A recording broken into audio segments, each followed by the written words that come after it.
Corona बीमारी जो कि पूरी दुनिया में फैल रही है बहुत तेज़ी से, और इससे लोगों को बहुत नुकसान भी हो रहा है और हॉस्पिटल्स में भी बेडों की, ऑक्सीजन की कमी हो गई है। अगर 2020 में सरकार और प्रशासन को कोविड की कोई जानकारी नहीं थी और सब कुछ अचानक से हुआ, तो 2021 में भी कुछ क्यों नहीं बदला? पीसीएलपी लाइब्रेरियन व लीडर ने खिड़की सिकंदरपुर, गुड़गांव और साउथेक्स कोटला के 700 प्लस मेंबर परिवारों से बात की। 60 ने सरकार और सरकारी प्रबंध की नाकामी पर आक्रोश प्रकट किया। 430 ने सरकार को संदेश देना चाहा और सुनवाई चाहते हैं। पहले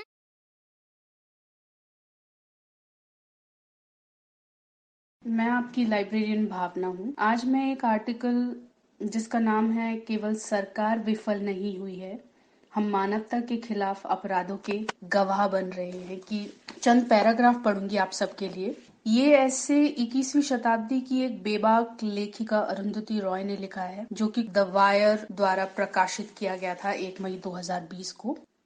दोस्तों, जब शासन तंत्र एक या कुछ मुट्ठी भर द्वारा चलाया जाता है तो देश और उसके लोगों का क्या हश्र होता है, इसकी कुछ झलकियां आप अरुंधति रॉय की चंद पैराग्राफ में सुनेंगे, जो मैं अब पढ़ने जा रही हूँ। संकट पैदा करने वाली यह मशीन जिसे हम अपनी सरकार कहते हैं, इस तबाही से हमें निकाल पाने के काबिल नहीं है। खासकर इसलिए कि इस सरकार में एक आदमी अकेले फैसला करता है, जो खतरनाक है और बहुत समझदार भी नहीं है। स्थितियां बेशक संभलेंगी, लेकिन हम नहीं जानते कि उसे देखने के लिए हम में से कौन बचा रहेगा। अस्पताल में बेड उपलब्ध नहीं है, डॉक्टर और मेडिकल स्टाफ पस्त होने की कगार पर है। दोस्त फोन करके ऐसे वार्डों की दास्तां सुना रहे हैं जहां कोई स्टाफ नहीं है और जहां जिंदा मरीजों से ज्यादा मुर्दे हैं।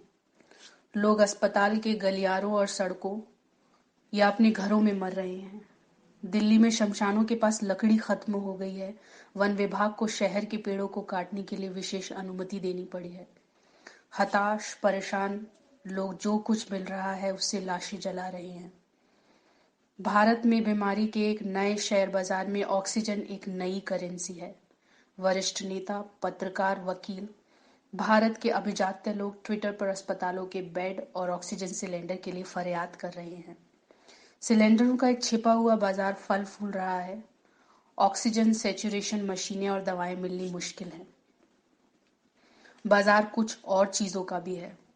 मुक्त बाजार की तलहटी में अपने प्रियजनों की एक आखिरी झलक के लिए रिश्वत, जिन्हें अस्पताल के मुर्दाघर में लपेटकर और जमा करके रखा गया है। एक पुरोहित की बढ़ी हुई दक्षिणा जो अंतिम रस्मों के लिए राजी हुआ है। ऑनलाइन मेडिकल सलाहें जिसमें परेशान परिवारों को बेरहम डॉक्टरों द्वारा लूटा जा रहा है। दिल्ली तक में टेस्ट करवा पाना बहुत मुश्किल है। कस्बों और शहरों में, कब्रिस्तानों और शमशानों में कोविड प्रोटोकॉल के तहत होने वाले अंतिम संस्कारों की संख्या बताती है कि मौत के आंकड़े आधिकारिक गिनती से 30 गुना ज्यादा हैं।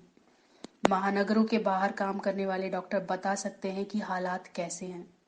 अगर दिल्ली टूट रही है तो हम कैसे कल्पना कर सकते हैं कि बिहार, उत्तर प्रदेश और मध्य प्रदेश के गांवों में क्या हो रहा होगा, जहां शहरों से करोड़ों मजदूर अपने साथ वायरस लिए हुए अपने परिवारों के पास अपने घर लौट रहे हैं। उनके जहन में 2020 में मोदी के राष्ट्रीय लॉकडाउन की यादों का आतंक अभी भी है। ये वे गांव हैं जहां लोग आसानी से इलाज हो सकने वाली डायरिया और टीबी जैसी बीमारियों से मर जाते हैं। वे कोविड का क्या सामना करेंगे? क्या उनके पास कोविड टेस्ट उपलब्ध है? क्या अस्पताल है? क्या वहां ऑक्सीजन है? उससे बढ़कर क्या प्यार है? प्यार को भूल जाइए, कोई चिंता भी है। त्रासदी यह है कि इस भयानक रूप से गरीब मुल्क में शहरी इलाकों में 78% और ग्रामीण इलाकों में 71% स्वास्थ्य देखरेख प्राइवेट सेक्टर के पास है, जैसा कि 2016 में लैंसेट के एक अध्ययन में दिखाया गया है। सार्वजनिक सेक्टर में बचे हुए संसाधनों को व्यवस्थित रूप से प्राइवेट सेक्टर के हवाले किया जा रहा है, जिसके पीछे भ्रष्ट प्रशासकों और मेडिकल सेवा कर्मियों, भ्रष्ट रेफरल और बीमा रैकेटों का एक गठजोड़ है। स्वास्थ्य की देखरेख एक मौलिक अधिकार है। प्राइवेट सेक्टर भुखमरी के शिकार, बीमार, मर रहे लोगों की सेवा नहीं करेगा जिनके पास कोई पैसा नहीं है। भारत की स्वास्थ्य सेवाओं का निजीकरण एक अपराध है। व्यवस्था नहीं बैठी है, सरकार नाकाम रही है।